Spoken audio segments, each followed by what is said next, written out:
오늘 말씀은 이사야서 63장 1절에서 19절까지 말씀입니다. 성령을 근심하게 하지 말라라는 제목으로 함께 나누겠습니다. 이사야 선지자는 하나님께서 그 입술을 통해 하나님의 계획과 섭리를 선포하게 하십니다.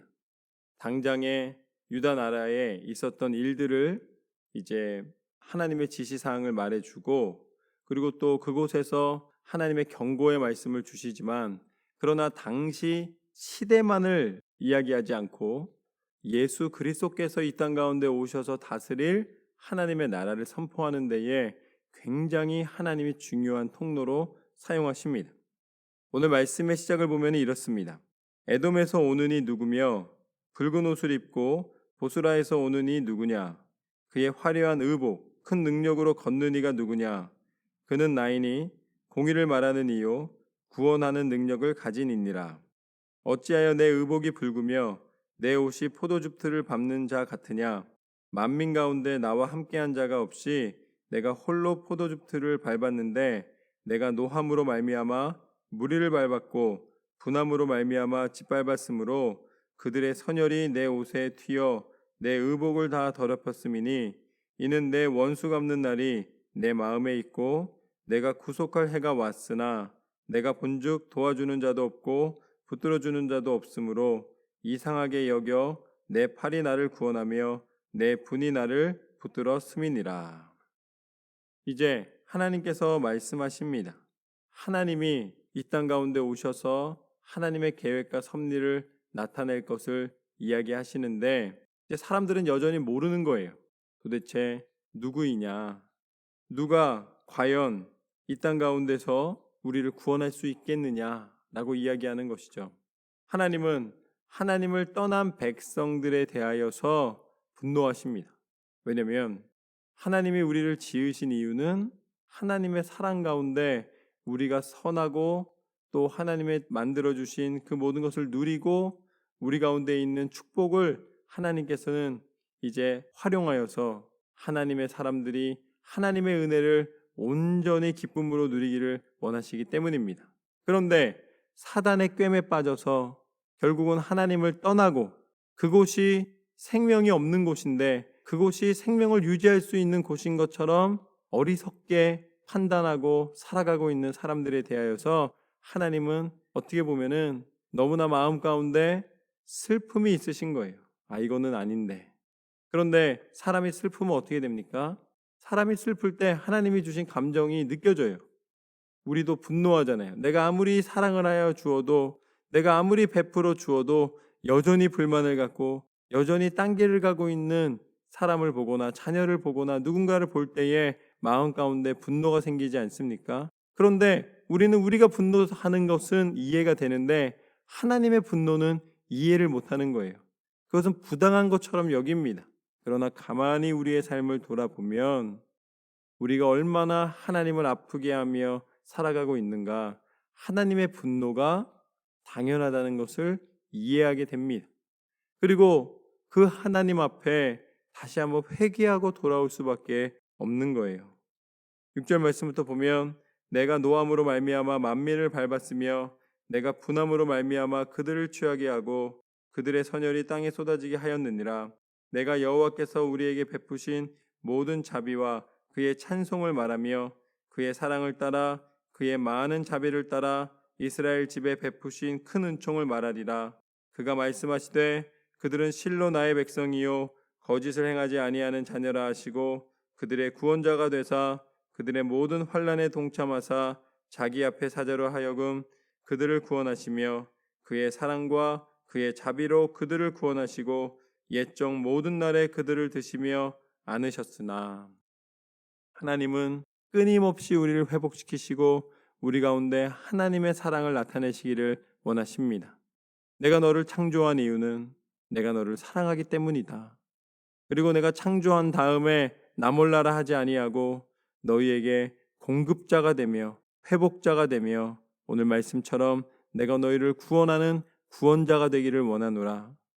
너희가 비록 이 구덩이에 빠지고 함정에 빠지고 이 사단의 권세 가운데 사단의 속임 가운데 세상 속에 빠져 있으나 그러나 나는 너를 건지기를 원하노라. 나는 너를 살리기를 원하노라.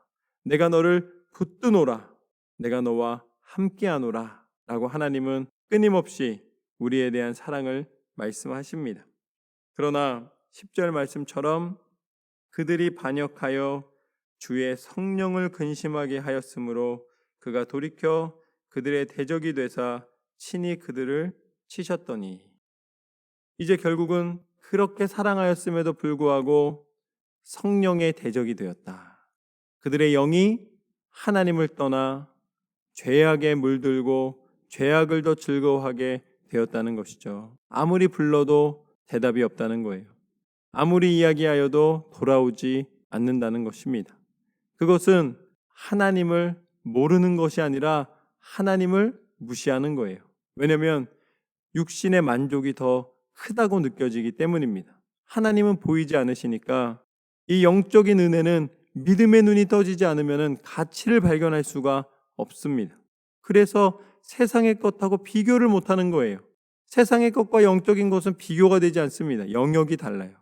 육체를 입고 살아가는 모든 것은 하나님이 주신 축복인데 영이 깨어야 하나님이 주셨다는 것을 깨닫게 됩니다. 그게 아니면 육체의 것은 육체 안에서 만족하고 오히려 이 땅을 다스리고 이 땅 가운데 우리를 속이는 사단이 더 강력해 보이는 거예요.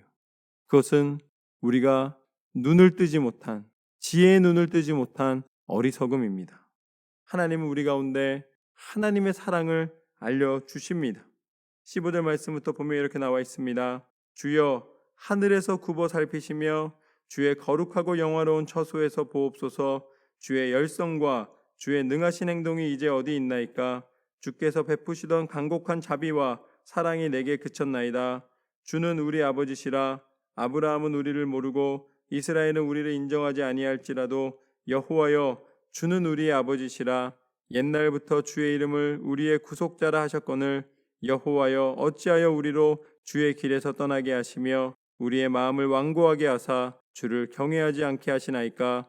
원하건대 주의 종들 곧 주의 기업인 지파들을 위하사 돌아오시옵소서. 이제 다시 한번 하나님 앞에 간구하는 고백을 드립니다. 이 당시에 우리가 가지고 있는, 이 당시에는 또 유대인들이 가지고 있는 자부심은 무엇이냐면 인간적인 것들이에요. 우리가 가지는 자부심이 인간적인 것들.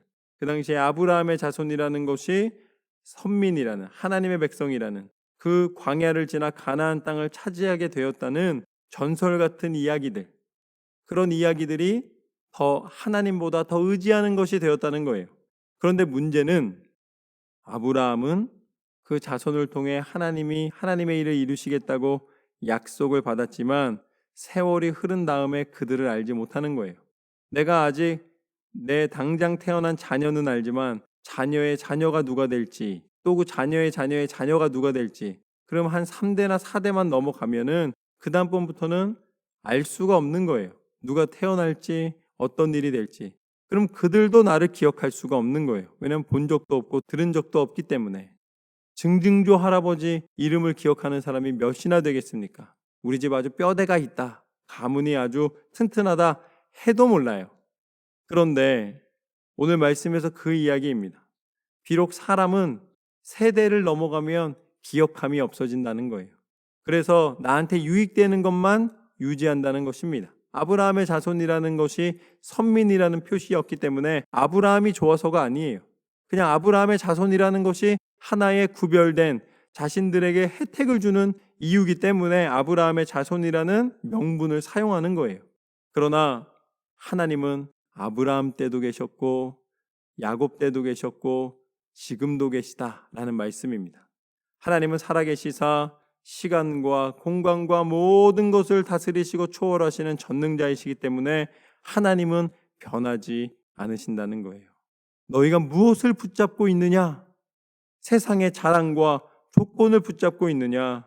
아니면 전능하신 하나님을 온전히 바라보며 의지하고 있는가? 18절 말씀부터 보면 주의 거룩한 백성이 땅을 차지한 지 오래지 아니하여서 우리의 원수가 주의 성소를 유리하여 싸우니 우리는 주의 다스림을 받지 못하는 자 같으며 주의 이름으로 일컬음을 받지 못하는 자 같이 되었나이다. 결국 하나님을 떠나면 하나님의 은혜 가운데 거하지 못하면 결국 버린 자와 같이 되는 것을 오늘 고백하고 있는 거예요.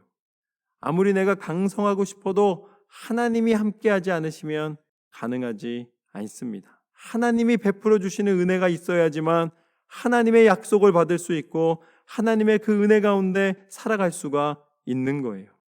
그런데 사람들은 하나님을 배반하고 떠났습니다. 그리고 인간의 명분을 가지고 자기들을 유지하기를 원했어요. 하나님은 원치 않으시는데 나는 하나님의 백성이라는 거예요. 왜냐하면 아브라함의 자손이니까. 그러나 하나님은 아브라함에게 하신 약속을, 아브라함도 지키지 못하는 약속을 하나님이 아브라함을 위하여서 지키신 줄로 믿습니다. 그 약속이 바로 예수 그리스도이십니다. 하나님은 신실하신 하나님이시고 우리가 이룰 수 없는 하나님의 신실하심을 드러내셨는데 그것이 바로 예수 그리스도의 십자가의 능력입니다. 하나님은 우리에게 약속하신 대로 구원을 베풀어 주셨습니다. 그 구원을 베풀어 주시기 위해서 당신이 친히 십자가에서 죽으심으로 말미암아 그 물과 피를 다 쏟으심으로 말미암아 우리 가운데 약속하신 구원을 이루어 주셨습니다. 이제는 예수님의 이름을 바라보며 그 십자가를 의지하는 자에게 구원을 베풀어 주십니다. 세상에 있는 것이 아니에요. 구원은 십자가에 있는 거예요. 그리고 십자가로 끝나는 인생이 아니라 십자가를 통하여 이루신 구원으로 말미암아 다시 부활하시사 영원한 생명이 되셨고 우리를 천국 백성 삼아 주시는 은혜를 허락하여 주신 줄로 믿습니다. 우리가 다시 하나님 앞에 돌아오면 이제는 분노가 아니라 우리 가운데 은혜를 베풀어 주십니다. 이제는 심판이 아니라 천국에 들어가는 생명의 능력을 허락하여 주십니다. 예수 그리스도의 이름의 권세를 통해 우리 가운데 참 구원을 이루어 주셨노라. 이제는 하나님을 바라보며 하나님을 의지하며 하나님 안에서 순종과 믿음으로 승리하는 저와 여러분의 삶이 되시기를 주님의 이름으로 축원합니다. 하나님, 우리는 더 이상 방황하는 영혼이 되지 않게 하여 주시옵소서. 오직 하나님께서 인도해 주시는 길대로 믿음의 길을 걸어가다가 하나님 나라에 이르게 하여 주옵소서. 그 믿음의 고백대로 이루시고 축복하여 주심을 믿습니다. 끝까지 날마다 기도로 승리하는 저와 여러분의 삶이 되시기를 주님의 이름으로 축원합니다.